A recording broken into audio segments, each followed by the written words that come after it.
India, formerly the Republic of India, is a South Asian country. It is bounded on the southeast by the Bay of Bengal and on the southwest by the Arabian Sea.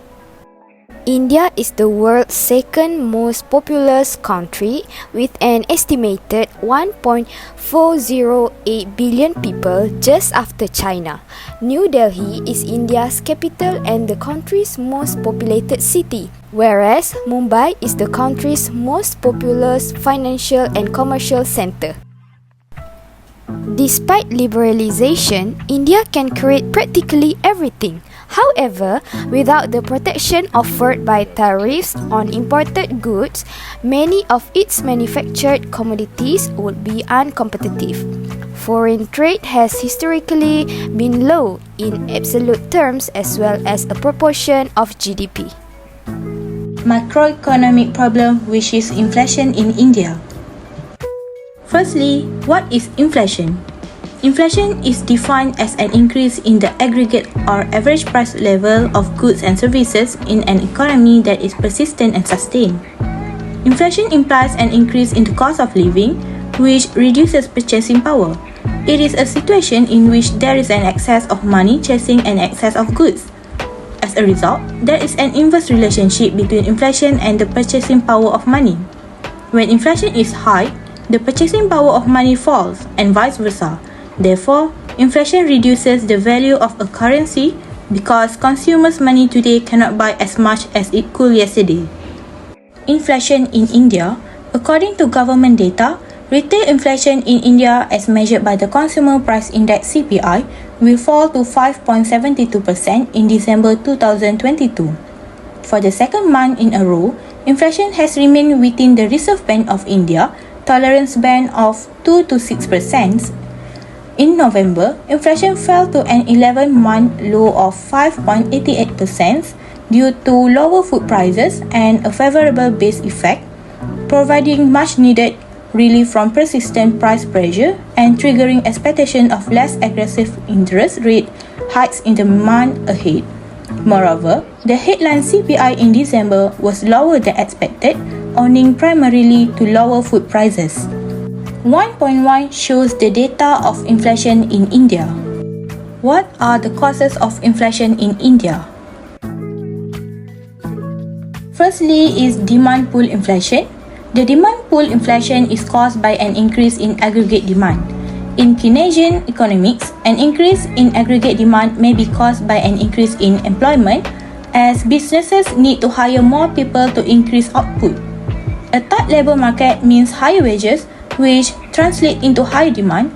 For instance, in India, retail inflation increased mostly as a result of rising food costs for staples like oil and fats, vegetable and protein-rich food like meat and fish.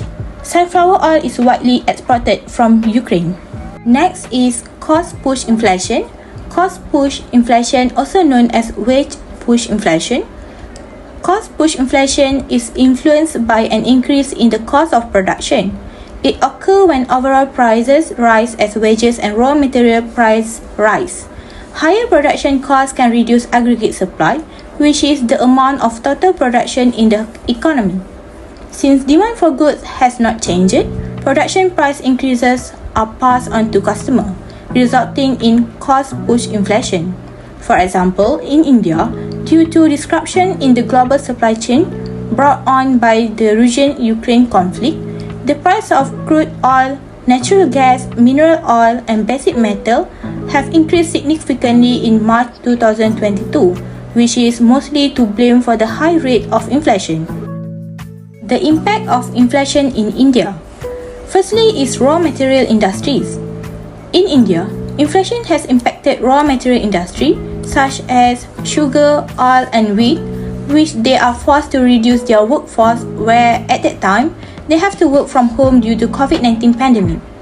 This resulted in a shortage and reduction of production capacity.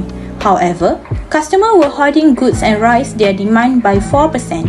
This caused a systemic imbalance and raised price across the ecosystem of raw material. Even if the government makes an effort to maintain balances and check on rising food costs, it is impossible to regulate and manage every tiny increase which make managing inflation challenging. Next is aviation and hospitality sector. Due to the ongoing inflation, the aviation industry yields are declining at an alarming rate. As previously stated, inflation causes a sharp increase in the prices of goods and services, reducing consumer purchasing power. The rise in the price of basic crude oil raises the cost of fuel, which directly lead to an increase in ticket prices, route cancellation, and a significant reduction in overall demand in the airline industry. Lastly is automobile and its ancillary industries. Rising inflation is one of the most pressing issues confronting car manufacturers and buyers. The rising cost of basic manufacturing equipment directly translate into higher consumer prices. Commodity inflation, lower discount, operating leverage, and cost-cutting strategies are having an effect on the industry ecosystem. During an inflationary period, not only do manufacturing price rise, but so do loan interest rate. Increased interest rate have an effect on vehicle sales. Furthermore, the government taxation policies in the economy may shift as an escape tool to manage inflation, causing taking out automobile loans even more challenging. Next is the measure or strategies to control inflation in India. 4 things that India do to fight with inflation are: the first one is cut tax on gasoline and diesel. Nirmala Sitharaman, India's finance minister, proposed a drop in gasoline and diesel tax in order to combat inflation and keep price of vital commodities in check. He said that a reduction in excise duty on gasoline of 8 rupees per litre and diesel of 6 rupees per litre. The government expects to take hit around 1 trillion Indian rupees in early revenue as a result of the decision. Second is wheat export ban. On May 40, India put a restriction on wheat export in the intention of stabilizing wheat prices, which had risen owing to supply interruption caused by the Russia-Ukraine conflict. India, the world's second largest wheat producer, export record 8.2 million tons in the fiscal year ending March 2022. The government stated that India might export between 10 and 15 million tons in the current fiscal year, which ends in March 2023. Third, duty-free import of crude soybean and sunflower oil. A government decision indicated that India has authorized duty-free imports of 2 million tons of crude soy oil and crude sunflower oil for the current and upcoming fiscal year till March 2024, as part of measure to keep local pricing under control. Trade and government authorities have stated that India may reduce import tax on crude soy oil and crude sunflower oil as the world's largest vegetable oil importer attempt to control food inflation. The last one is increased interest rate. The Reserve Bank of India benchmark repo rate was increased by 35 basis points, the 5th straight rise, with the central bank declaring that it will not relent in its struggle to contain excessive inflation. The Monetary Policy Committee of the Central Bank agreed by vote of 5 to 1 to raise the rate with immediate effect, RBI government. I will explain about macroeconomics problem, unemployment. So what is unemployment? When someone actively seeks job but is unable to do so. This is referred to as being unemployed. So next, understanding of unemployment. First, unemployment is frequently misunderstood because it includes people who are waiting for work and who are stopped looking for working. Second, individuals who desire employment but not actively seeking employment. Type of unemployment. First, frictional unemployment. Unemployment that occurs as a result of workers looking for new employment or changing occupation is referred to as frictional unemployment. Second, structural unemployment. Unemployment that is classified as structural occurs when there is a mismatch between the skill that the jobless people possess and the jobs that are available on the job market. Third, seasonal unemployment. When data in the time series undergoes predictable changes on a regular basis that repeat themselves every year, this is referred to as seasonality. And lastly, cyclical unemployment. Cyclical unemployment is the portion of overall unemployment that is direct outcome of economic upswing and downswing. So next, data unemployment in India. The unemployment rate in India is expected to increase over the coming years, despite being historically high. So next, causes of unemployment. First, increase in population. India has a sizable population which causes unemployment. Second, inadequate economic growth. Economic growth is insufficient in India and the country economy remains developed. Lastly, lack of essential skill. So low levels of education or a lack of skills trending among the working population. Next, impact of unemployment in India. So in India, poverty is a problem that is generated by unemployment. After being unemployed for a while, young individuals engage in unlawful and inappropriate actions to make money. How to control unemployment in India?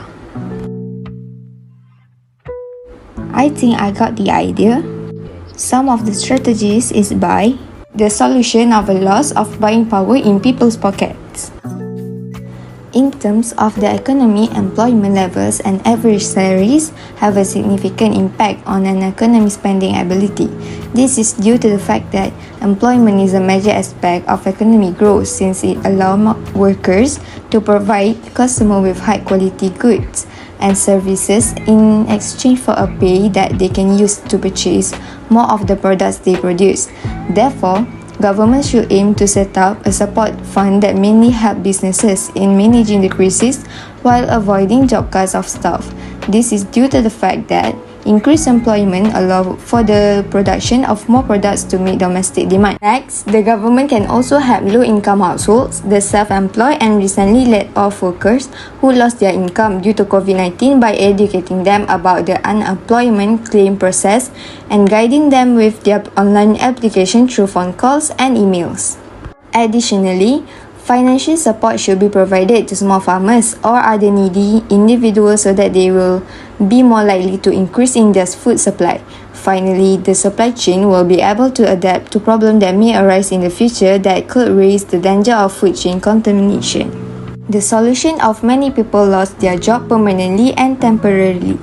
Knowing that the government can assist the switch from an informal to a formal economy, it is possible to increase employment demand, making working in the formal sector more attractive than work in the informal economy, and ultimately contribute to the production of future goods of higher quality through a mix of measures. In order to properly secure all employees, business must also develop plans and take action to strengthen their social security and employment systems. Finally, they should make risk prevention a priority along with helping individuals with issues as they arise during a pandemic. The solution of increased suicide rates. Based on risks that continue to grow, particularly during current pandemic, suicide is a serious public health concern in India. This indicates that quick reaction by government to the psychological, social, and economic effect of the pandemic in India can help limit and avoid further increases in suicide rates throughout the world, especially in India. In order to address the issue of men in India committing suicide, which is largely due to men's traditional role as breadwinners for families in India, society needs to learn more about promoting gender equality in the workplace.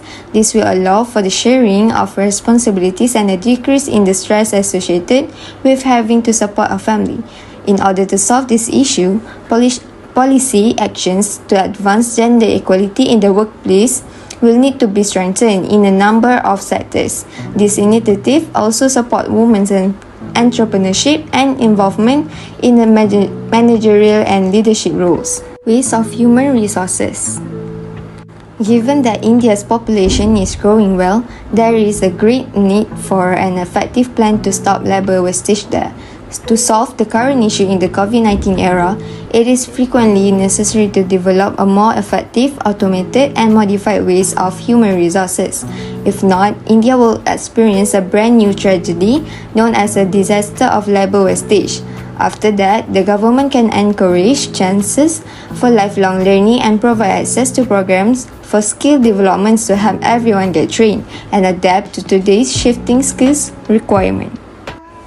To improve the chances of developing future abilities for working and learning online, additional attention should be paid to improving digital skills, especially for people with low digital skills. This issue has the potential to not only increase people's opportunities to learn new skills, but also to contribute to the growth of a stronger, more independent national economy. With the new capabilities, businesses can implement a variety of strategies to support long-term growth potential and prioritize training over layoff during closures. In conclusion, inflation in India rises throughout 2020 before leveling off in the following year. During the month of December 2020, the CPI showed that the inflation had slowed to 5.72%. Then, for the subsequent month, it stayed within the 2 until 6 range that is considered acceptable by the Reserve Bank of India. In terms of India's unemployment rate, it was discovered that it is expected to rise over the next several years, eventually doubling from 4% to 8% in 2022. In India, unemployment is caused by insufficient economic growth, and their economy has remained underdeveloped. This country can overcome unemployment and inflation in numerous ways. For unemployment, the government should support companies, low-income households, self-employed and newly laid-off people who lost their income owing to COVID-19, and poor residents, and cut gasoline and diesel tariffs and control essential commodity prices to prevent inflation.